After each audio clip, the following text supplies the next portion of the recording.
Bismillahirrahmanirrahim. Assalamualaikum warahmatullahi wabarakatuh. Alhamdulillahirabbil alamin. Alhamdulillahilladzi ja'ala syahrul Ramadan syahrus siyam, syahrul qiyam, syahrus shadaqah, syahrun unzila fil Qur'an hudan linnas wa bayyinatin minal huda wal furqan. Asyhadu an la ilaha illallah wa asyhadu anna Muhammadan abduhu wa rasuluh. Sallallahu alaihi wa ala alihi wa sahbihi wa man tabi'ahum bi ihsanin ila yaumiddin. Tsumma ma ba'd. Ayyuhal hadirun wal hadirat rahimani wa rahmakumullah. Yang saya muliakan, saya hormati seluruh pengurus Masjid Al-Hidayah. Mudah-mudahan Allah senantiasa berikan kemudahan-kemudahan dan keberkahan untuk terus membina dan juga menyatukan umat Islam ini melalui masjid yang mulia ini. Allah kasih keberkahan dan kemudahannya. Yang hadir di sini mungkin para asatidzah, para guru-guru kami, para alim, para ulama yang saya muliakan, saya hormati. Begitu juga para hadirin sekalian yang dimuliakan oleh Allah Subhanahu wa taala. Mari kita terus bersyukur kehadirat Allah Subhanahu wa taala di hari yang keempat, ya mungkin ada yang juga kelima. Allah Subhanahu wa taala masih memberikan kesempatan kita, kesempatan ibadah yang luar biasa ini. Kita bisa berjamaah di masjid yang sangat asri ini. Mudah-mudahan ibadah kita yang sudah kita lakukan, yang sudah kita rajut semenjak Allah bangunkan kita pagi sampai Allah sujudkan kita di masjid ini, Allah Subhanahu wa taala cintai, Allah ridhoi, Allah Subhanahu wa taala berikan jazanya, pahalanya kepada kita semuanya. Amin ya rabbal alamin. Hadirin sekalian yang dirahmati oleh Allah Subhanahu wa taala, izinkan saya Zahid Mubarak kita sama-sama akan belajar ngaji, ya. Karena hadisnya adalah talabul ilmi faridatun. Ini yang diriwayatkan oleh Imam Muslim, itu wajib. Apalagi yang kita kaji ini adalah salah satu pilar-pilar Islam.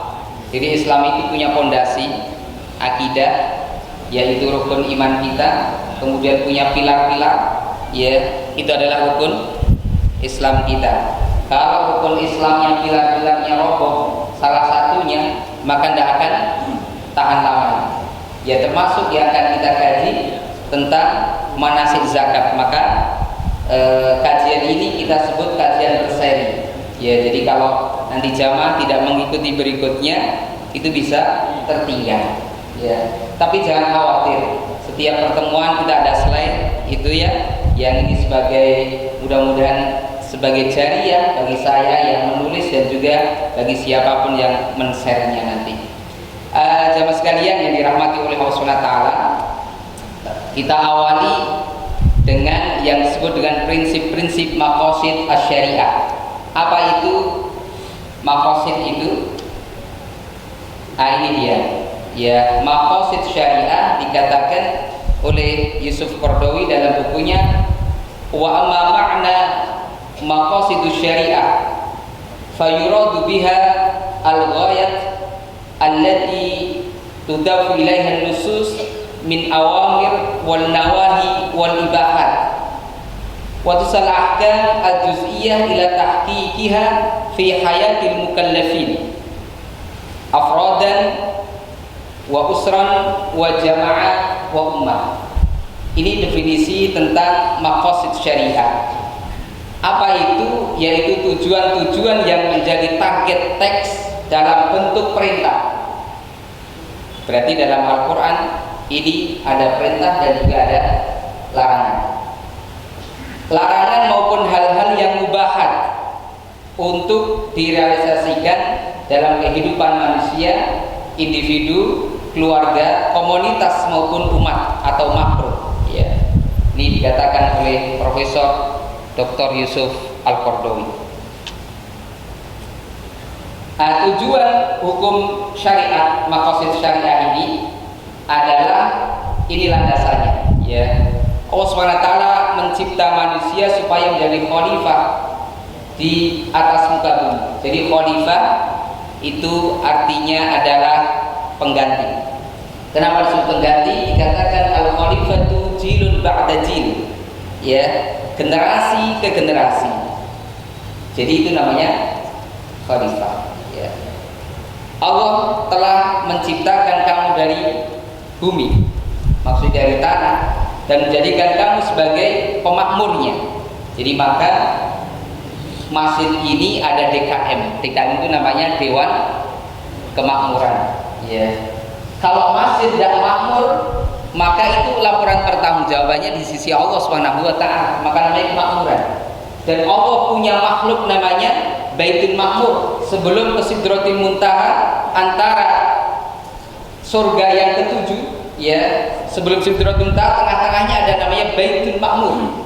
Dalam hadis yang sahih dan diceritakan oleh Rasul dalam kisah perjalanan Isra Mi'raj, namanya ada Baitul Makmur. Baitul rumah, makmur artinya apa jemaah sekalian? Makmur artinya ramai. Ya, mudah-mudahan Masjid Al-Hidayah ini ramai terus ya. Alhamdulillah ya.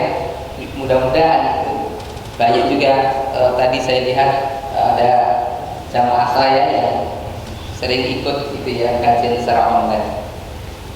Jamaah sekalian yang dirahmati oleh Allah Subhanahu wa taala, jadi ada namanya Baitul Makmur. Kalau masjid tidak makmur gitu ya, itu nanti laporannya kepada Allah Subhanahu wa taala. Karena disebut dengan masjid itu adalah usisa ala taqwa.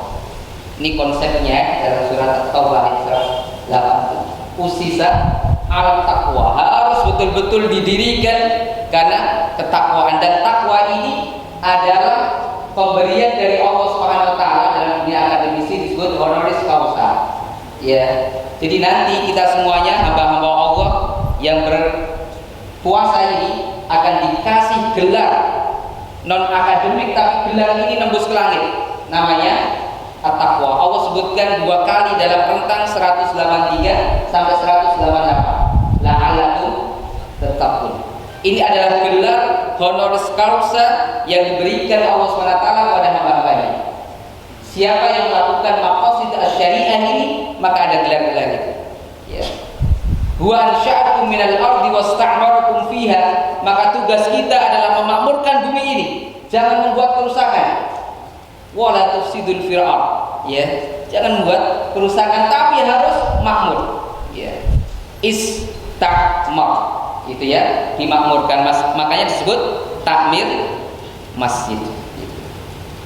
Wa huwallazi ja'alakum khalaifal ard wa rafa'a ba'dakum fawqa ba'din darajat liyabluwakum fima ataakum inna rabbaka sari'ul iqab wa innahu laghafurur rahim. Jadi Allah telah jadikan kita ini adalah khalifah. Ya, khalifah ini wakil dari Allah Subhanahu wa taala. Maka Allah tidak pernah berbuat zalim kepada kita, maka kita pun jangan berbuat zalim, ya. Namun demikian, kalau kita berbuat zalim pun Allah masih memberikan kesempatan kita untuk mengakuinya. Makanya doanya Rabbana zalamna anfusana wa illam taghfir lana wa tarhamna lanakunanna minal khasirin. Rabbana, ya Rabb, ya, ini pengakuan seluruh nabi yang melakukan maksiat kepada Allah Subhanahu wa taala, termasuk Nabi Yunus alaihissalam yang dimakan oleh ikan. Dalam konsep Nabi Yunus yang dimakan oleh ikan, mengakui kesalahannya, Allah selamatkan. Siapapun yang punya dosa, jemaah sekalian, kemudian mengakui kesalahannya kepada Allah Rabbul Alamin dan juga kepada orang-orang yang telah kita zalimi, maka Allah Subhanahu wa taala berikan kemuliaan di bumi ini, ya, yang akan memakmurkan bumi ini. Nah, jemaah sekalian yang dirahmati Allah Subhanahu wa taala, sehingga hukum-hukum maqasid syariah ini diantara ini ada wajib, ada haram, ada sunnah, ada makruh, ada mubah, gitu ya. Jadi tugas kita khalifah ini menjaga ini diantaranya yang wajib-wajib. Termasuk rukun Islam ini adalah wajib kita jaga, ya. Kan saum ini beda dengan ibadah-ibadah lain. Kok beda Ustaz? Iya.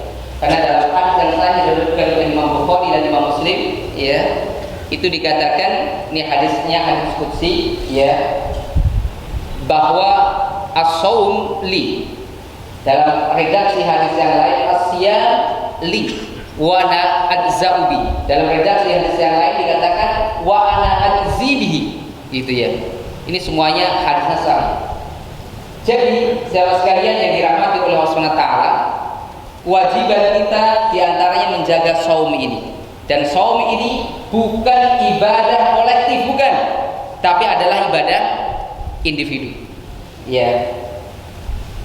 Makanya sekarang ini pada saat saum Ramadan dibawa ke ibadah sosial, ibadah jamaah, gitu kan. Padahal Nabi takut betul, dan ini terjadi saat ini. Tarawih daripada sholat wajibnya banyakkan mana kira-kira? Banyakkan tarawih ya. Tapi sholat wajibnya, sholat isya-nya gitu ya. Mungkin kalau ini muat berapa ini masjid ini 400 mungkin ya. 400 500 gitu ya. Tapi kalau pas sholat isya-nya mungkin tidak banyak ya. Tapi kalau tarawihnya seakan-akan menjadi ibadah secara kolektif. Padahal Rasul ini khawatirkan. Nah, ini jadi hukum taklif kita. Ada wajib, haram, sunnah, makruh, mubah, semuanya ada jazanya, ada rewardnya, dan semuanya juga ada punishmentnya, ya, ada iqabnya dari Allah Subhanahu wa Ta'ala.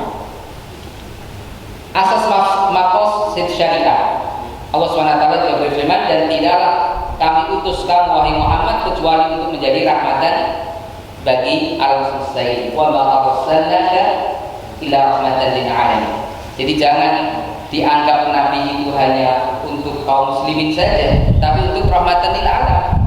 Nabi juga berdakwah di dunia jin juga. Maka ada surat namanya apa? Surat Al-Jin. Ya. Jadi Nabi itu diutus tidak hanya untuk kaum muslimin saja, tapi rahmatan lil alamin. Karena rahmatan lil alamin itu meliputi segala-galanya. Maka cara dakwahnya harus betul-betul bil mau'izah hasanah, dengan lemah lembut, ya. Tidak boleh akhirnya dakwah itu mengejek, ya. Dakwah itu kan mengajar, tidak boleh menginjak, ya. Dakwah itu merangkul semua, gitu ya. Tidak boleh memukul, gitu. Ini pemerintah sudah membuat namanya Majelis Ulama Indonesia, gitu ya. Semuanya berkumpul di situ, seluruh ormas-ormas, gitu ya. Ormas-ormas kumpul di situ. Ya, ini adalah asas maqasid syariah. Jadi Rasul itu diutus di bumi ini ada hikmah besar dari Allah Rabbul Alamin, gitu. Ya, Allah menurunkan syariat supaya manusia dapat meraih kemaslahatan dan menghindari kemudaratan. Dalam kaidah usul fikih disebut jalbul masalihu wa darul mafasid. Ya. Jadi Allah menurunkan syariat supaya manusia dapat meraih kemaslahatan dan menghindari kemudaratan. Jadi mendapatkan aneka macam kebaikan teman sekalian, dan juga bisa terhindar dari al-mafsadat, yaitu mudaratatan gitu. Imam Syatibi ini terkenal sekali. Imam Syatibi ini dalam kitabnya tentang maqasid syariah itu membagi maslahat ini ada 3 hal, tapi kita tidak bahas ini karena kita nanti akan membahas tentang al-umur ad-daruriyah, ya, diantaranya adalah zakat, ya. Nanti suatu saat kita kaji. Ya, ini maqasid syariah al-islamiyah al-khamsah, ini terkenal, gitu ya. Ada objek maqasid syariah itu perkara-perkara yang perlu dipelihara. Yang pertama yang disebut dengan hifdzuddin, yaitu menjaga agama ini. Contohnya apa? Mempertahankan kesucian agama Islam daripada ancaman musuh Islam. Jadi terkadang jamaah sekalian ini juga autokritik bagi kita semua. Terkadang kita ini ketika dihina orang, direndahkan orang, marahnya luar biasa, ya. Anak kita saja misalnya, gitu ya, dijewer oleh guru kita di sekolah atau guru ngaji, lapor itu marahnya luar biasa orang tua. Dulu saya itu digebukin sama kiai-kiai gitu ya, tapi dilaporin gitu ya, betul digebuk pakai ini ya, tongkatnya itu digatol begitu ya gitu. Tapi malah ditambahin. Tapi kalau sekarang luar biasa. Saya di MUI itu menghadapi masalah yang seperti ini, dan saya diminta oleh KPAI ya untuk menjadi penasihat di KPAI juga masalah-masalah luar biasa seperti itu ya. Bagaimana akan ada keberkahan ya, tidak ada seorang guru, seorang kiai, seorang ajenan ya yang ingin mencelakai murid-muridnya, tidak ada untuk kebaikan gitu. Nah, kembali lagi, jadi maqasid syariah itu ada di dunia ini, tugasnya diantaranya adalah hifdzuddin ya, mempertahankan kesucian agama Islam daripada ancaman musuh Islam. Nabi itu selama di Mekah 13 tahun jamaah sekalian ya, ini bisa ditelusuri secara literasi, itu tidak pernah disentuh oleh musuhnya ya, oleh lawan-lawan politiknya, mengganggu atau melukai fisiknya, tidak pernah, selama masih ada siapa, Abu Thalib dan juga Ummahatul Mukminin ya, Khadijah binti Khuwailid radhiyallahu anha, itu tidak ada gitu. Tapi setelah meninggalnya kedua orang ini ya, Abu Thalib meninggal saat Rasul sallallahu alaihi wasallam di 10 dari kenabian ya, itu 6 bulan ya setelah selesai Nabi diembargo. Jadi Nabi dikucilkan ya, tapi dilindungi. Jadi kaum muslimin itu mau diapain pasti ada yang melindungi, ada yang melindungi pasti itu. Dan ini sejarah begitu, setiap kaum muslimin gitu ya direndahkan, dihinakan gitu ya, itu pasti ada yang membela. Yang membela bukan dari umat Islam sendiri, dari luar Islam ya gitu. Nah, jadi Islam ini selalu akan dijaga terus-menerus jamaah sekalian ya oleh Allah Subhanahu wa ta'ala. Kalau Nabi dihina tidak pernah marah, tapi kalau kita yang dihina, oh luar biasa marahnya. Tapi kalau Nabi yang dihina ini agama Islam, yang direndahkan adalah agama Islam, yang dinistakan Al-Quran, oh Nabi langsung perang ya, mengajak perang Nabi. Tapi Nabi SAW tidak pernah ya mengancam-mengancam, itu tidak pernah. Jadi Nabi hanya mendakwahkan ya, mendakwahkan. Kalau masuk Islam maka kau akan aman gitu. Ketika Nabi pulang kampung, jadi Nabi pun juga pulang kampung ya. Ketika ada di Madinah, Nabi pulang kampung. Allah abadikan dalam surat An-Nasr ya, dibagi dalam 3 kafilah artileri, armada tempur Nabi gitu ya. Itu kalau kita lihat Mekah itu kan seperti itu ya, apa namanya, bukit-bukit. Jadi Nabi membagi 3 ya kafilah untuk masuk ke Madinah saat itu, yang disebut dengan Fathul Mekah, yang Allah abadikan dengan kata-kata yang luar biasa, afwaja. Orang Islam itu masuk Islam yang luar biasa, secara bergerombol-gerombol gitu ya, secara berdatangan ya, ini luar biasa. Kalau Islam sudah mendapatkan ya kemuliaannya, oh Islam itu berbondong-bondong itu ya, yadkhuluna fi dinillahi afwaja, maka terus kita mendakwahkan itu sampai bagaimana nanti Islam ini ya. Sekarang di Eropa juga luar biasa. Kemarin Amerika ya yang viral itu di mall ya, itu berapa ribuan orang melaksanakan apa? Melaksanakan apa? Terawih, kan luar biasa. Allahu Akbar ya. Mudah-mudahan di Indonesia bisa ya, mudah-mudahan apa? Bisa. Pernah akan ada kajian di GBK, nggak jadi GBK, nggak jadi. Jadi objek maqasid syariah adalah menjaga agama Islam. Yang kedua adalah hifdzun nafs, ya, menjaga jiwa. Dalam hal ini adalah nyawa. Tindakan undang-undang diambil kepada mereka yang melakukan pembunuhan. Jadi dalam Islam itu tidak ada yang terzalimi sedikit pun, nggak akan ada. Semuanya, baik yang Muslim ataupun juga yang kafir, ya, terutama adalah kafir zimmi, itu dilindungi semuanya, ya. darahnya, hartanya, keluarganya, jiwanya dilindungi. Sebagaimana Nabi SAW juga melindungi orang-orang kafir, gitu ya. Bahkan orang Yahudi oleh Nabi SAW juga dilindungi. Saat kekuatan superpower, Nabi sudah mempunyai negara kuat Madinah, ya itu orang-orang Yahudi dilindungi. Tapi karena orang Yahudi itu tabiatnya pasti, gitu ya, pasti apa? Mengingkari, maka Nabi perangi. Ya, akhirnya mereka akan terdesak. Itu benteng terakhir Khaybar namanya. Jadi Nabi SAW itu sulit sekali menaklukkan benteng Khaybar. Abu Bakar tidak bisa, Umar tidak bisa, ya Utsman tidak bisa. Kemudian kata Nabi, nanti benteng Khaybar akan ditundukkan oleh seorang pemuda. Memang di sekitar Nabi itu pemuda-pemuda semua. Usia yang paling tua itu Nabi.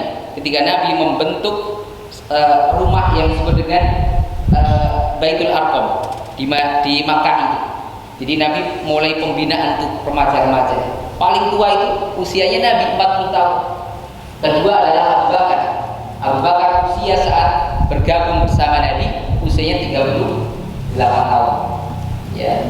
Utsman bin Affan radhiyallahu anhu itu ketika bergabung bersama Nabi di usia 32 tahun.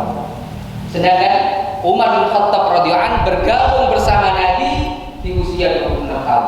Kalau Ali karrawajah itu dari sejak kecil. Ya, karena Nabi SAW sudah berjanji pada pamannya, sudah serahkan saja Ali itu kepada Nabi. Ya, di Ali sejak kecil itu dididik langsung oleh Nabi Sallallahu Alaihi Wasallam, betapa fisiknya itu luar biasa. Gitu. Kembali lagi. Jadi yang kedua, maqasid asy-syariah Islamiyah ini adalah ada itu untuk hifdzun nafs, ya. Jadi undang-undang dalam Islam ini tidak ada satupun yang merugikan, tidak ada bagi kita semuanya, tidak ada. Ya.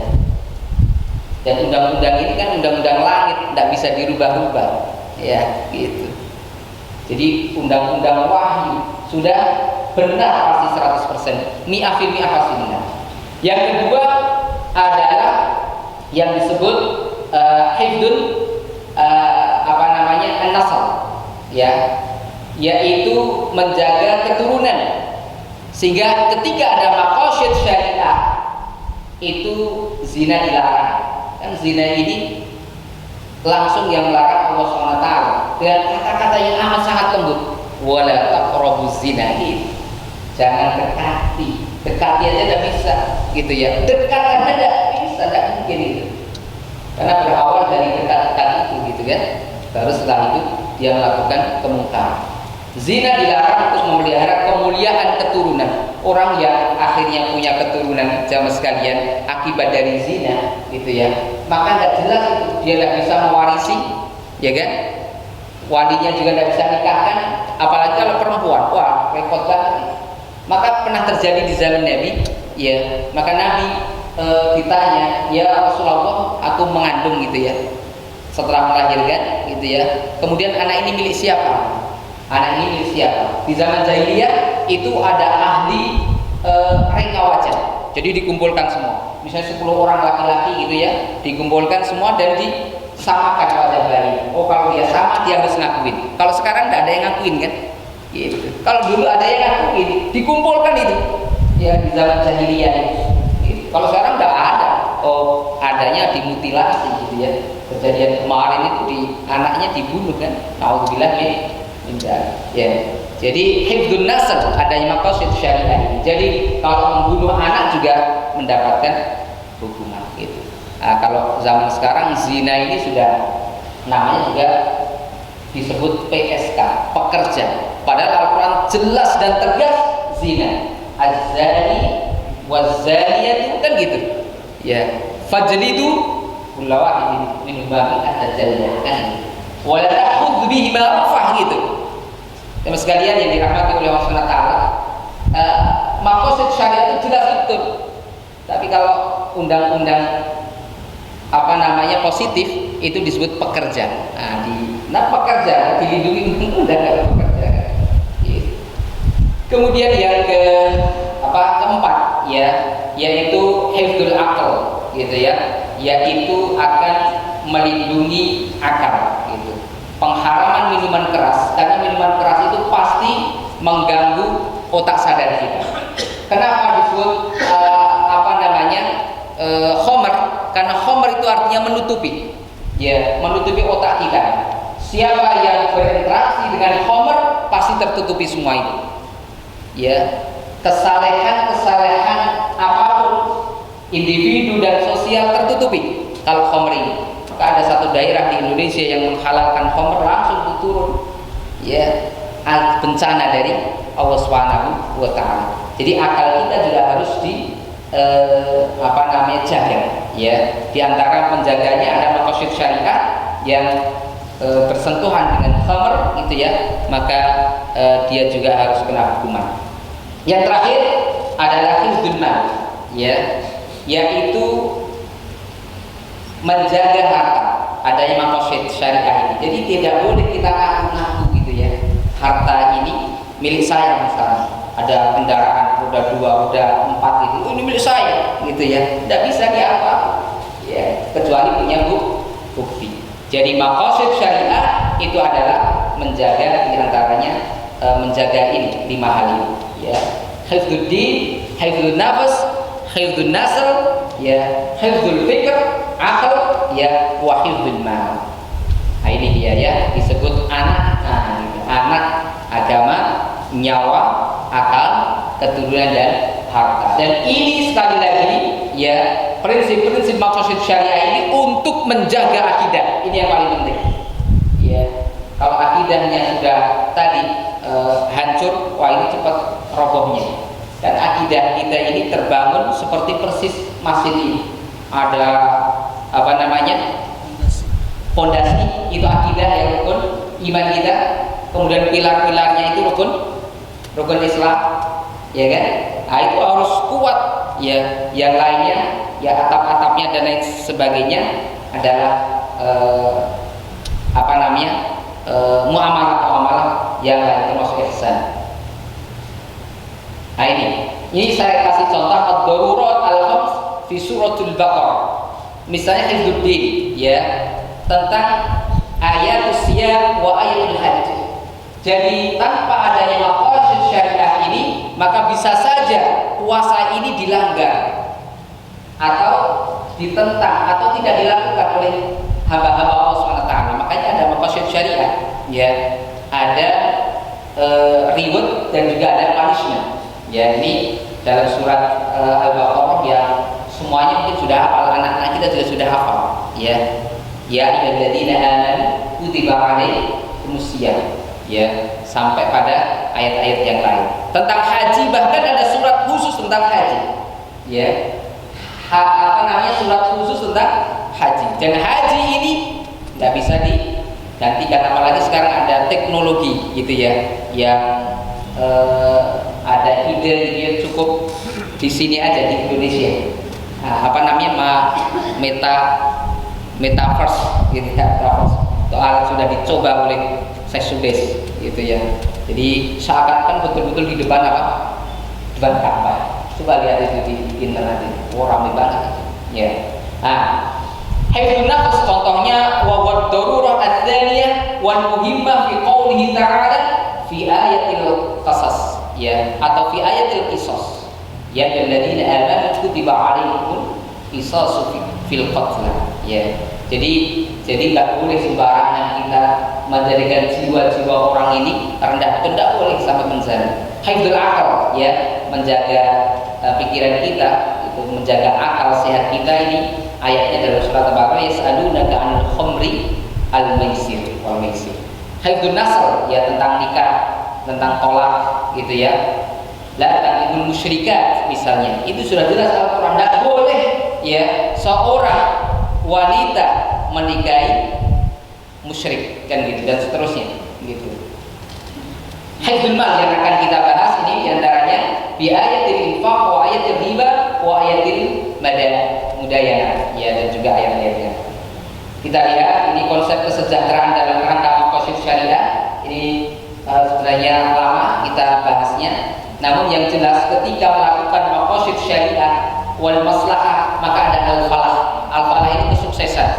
Ya, ini pasti kan jaminan dari Allah Subhanahu wa taala. Siapapun yang melakukan maqasid syariat dan maslahah, ya itu terakhirnya falah siapapun itu. Ya, termasuk negeri yang kita cintai. Ya, never ending proses ketika orang melakukan al-maqasid syariah secara benar. Ini falah bagi individu, bagi keluarga, bagi lembaga bisnis, bagi komunitas, bahkan bagi negara. Itu ya. Prosesnya pasti ini yang disebut dengan circle, ya, falah ini, gitu ya. Yaitu pasti sukses ini ketika melakukan maqasid syariah yang benar. Oke. Terakhir kita akan bahas regulasi zakat di Indonesia. Ya, jadi kita fokusnya adalah hifdzul mal, maqasid syariat, hifdzul mal ini. Ini regulasi zakat ini tahun 2011. Jadi kalau di sini ada pengusaha, di sini juga ada pelaku-pelaku usaha bisnis, maka ketika sudah membayar zakat itu bisa mengurangi pajak. Ya, bisa mengurangi pajak. Namun ini juga belum sinkron. Ya, belum sinkron sampai sekarang ini. Gitu. Nah, ini sejarah regulasi zakat di Indonesia itu saya ambilkan dari Kemenak dan juga masih kerja di Kemenak juga. Ini regulasi bulan zakatnya jadi ya. Nah, regulasi zakat di beberapa negara dapat berguna untuk mengurangi jumlah pembayaran pajak profesi yang ada sehingga rakyat merasa terbantu dengan regulasi tersebut, termasuk di Malaysia, di Brunei, ya, Darussalam, Singapura, gitu ya, itu sudah mengurangi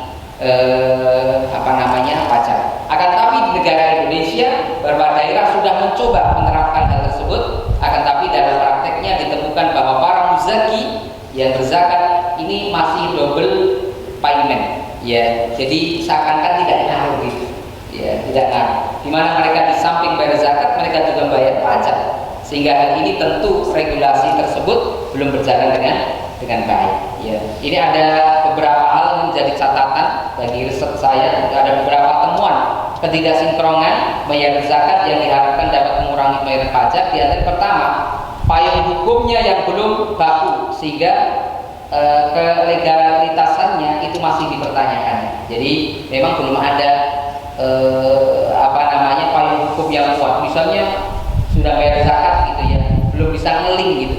Tapi harus diurus dulu, ya, diurus dulu baru gitu ya mendapatkan keringanan.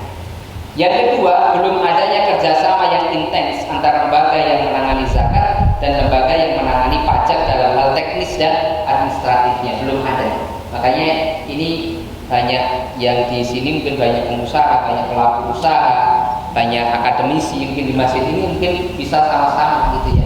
Kalau dulu kami belajar dengan Pak Kiai Didin Hafiduddin itu harus memang ada khusus, ya, khusus mungkin direktorat lah gitu ya, direktorat yang khusus menangani masalah ini gitu ya, khusus untuk teknis dan administrasinya. Yang ketiga adalah perlu adanya sosialisasi yang intens kepada khalayak ramai bahwa salah satu kewajiban seorang muslim dan warga yang baik adalah di samping bayar zakat juga membayar pajak. Ya, jadi memang kita hidup di Indonesia, ya, ini memang harus selalu berdampingan, ya. Kita juga harus bayar pajak, ya. Kita juga harus bayar zakat kalau sudah mencapai nisab dan sudah mencapai haul, ya, khusus zakat mal. Kalau zakat fitrah semuanya wajib gitu, ya, baik yang merdeka atau yang budak atau hamba sahaya gitu ya, wajib. Kalau zakat fitrah yang terjadi hanya setahun sekali di bulan Ramadan. Jemaah sekalian yang dirahmati oleh Allah SWT, terakhir sebagai penutup, penguatan regulasi zakat dan pajak diharapkan dapat meningkatkan pembayaran zakat secara optimal dan tentunya diharapkan akan mengoptimalkan pula penerimaan pajak untuk negara Indonesia karena sudah dihitung oleh Basnas, ya, oleh Basnas. Saya juga diminta di SPI juga, Satuan Pengawas Internal Basnas itu dihitung lebih dari 250 triliun, ya, kira-kira 13,7% dari pendapatan bruto, ya, di Indonesia ini kalau semuanya bayar gitu ya, semuanya membayar zakat. Untuk apa zakat itu? Untuk kemaslahatan kaum muslimin ya, atau kemaslahatan manusia. Nah, sekarang Indonesia ini tergantung pada pajak. Ya, kalau pajaknya tidak banyak gitu yang didapatkan, maka pemerintah nanti menyasar semuanya. Ya, termasuk apapun nanti dipajaki gitu ya, dipajaki. Memang kita ini negara apa namanya miskin, disebut negara miskin. Kalau Ibnu Khaldun dalam kitabnya Muqaddimah, negara ya berdasarkan atau penghasilan pajak itu menjadi negara apa? Miskin ya, menjadi negara miskin. Sekarang Indonesia tidak, sumber daya alamnya melimpah, sumber daya manusianya, siapa yang tidak pintar orang Indonesia? Semua yang belajar ke luar negeri, mana yang mohon maaf yang dalam arti kutip nilainya nggak bagus, rata-rata komplot ya. Saya berapa kali studi banding di Jamaah Islamiyah di Madinah, saya juga ada orang tua angkat saya ketika saya di sana gitu ya, itu rata-rata orang Indonesia itu pintar-pintar, sampai saya sana juga heran-heran gitu ya dengan mahasiswa Indonesia dari kesolehannya dan luar sebagainya. Kenapa di Indonesia ini tidak tidak pintar-pintar? Karena memang dibebani banyak sekali. Coba anak-anak kita itu sekolah itu ya, itu kan buku semua.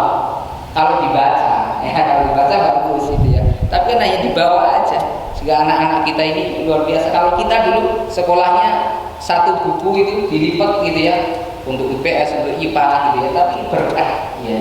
Sekarang ini memang mungkin mulai dicabut keberkahan. Jamaah sekalian yang dirahmati oleh Allah Subhanahu wa taala, insyaallah yang akan datang ya kita akan memulai bagaimana sesungguhnya zakat ini ya, agar bisa mendapatkan legitimasi yang sangat bagus ya di masyarakat. Ini seperti apa? Nah, ini berikutnya ya, ini berseri karena saya dikasih silabus nih dari masjid sini. Dan silabusnya ini silabus pertama tentang maqasid syariah dan juga regulasi tentang zakat di Indonesia. Nah, nanti yang berikutnya kita akan belajar itu ya, sama-sama kita belajar tentang apa ini. Silakan yang mau dialog, monggo silakan, boleh. Fikih zakat kontemporer. Nanti kita lihat ya, ada fikih zakat kontemporer. Baik, jamaah sekalian yang dirahmati oleh Allah SWT, sampai sini karena sudah jam 1 ya, jamaah sekalian mungkin ada yang mau masuk ke kantornya gitu ya, atau mau melanjutkan aktivitas-aktivitas yang lainnya, maka yang mau menambahkan monggo, atau tidak ada saya hitung sampai 3. Kalau tidak ada kita akhiri 1, 2, 3 ya. Baik ya, karena tidak ada cukup sekian saja. Insya Allah kita lanjutkan yang akan datang. Boleh nanti bisa japri, kita dialog via japri juga boleh, karena saya juga ada itu milis khusus untuk hanya sesi jawab. Demikian yang bisa saya sampaikan. Syukron jazilan ala imamikum. Saya mohon maaf atas segala kekhilafan dan kekurangannya. Kalau ada kebenarannya datang dari Allah SWT, kalau ada kekurangannya dan kekhilafannya datang dari saya pribadi. Kita akhiri dengan hamdalah dan doa majelis. Alhamdulillahirabbil alamin. Subhanaka Allahumma bihamdika asyhadu an la ilaha illa anta astaghfiruka wa atubu ilaik. Wassalamualaikum warahmatullahi wabarakatuh.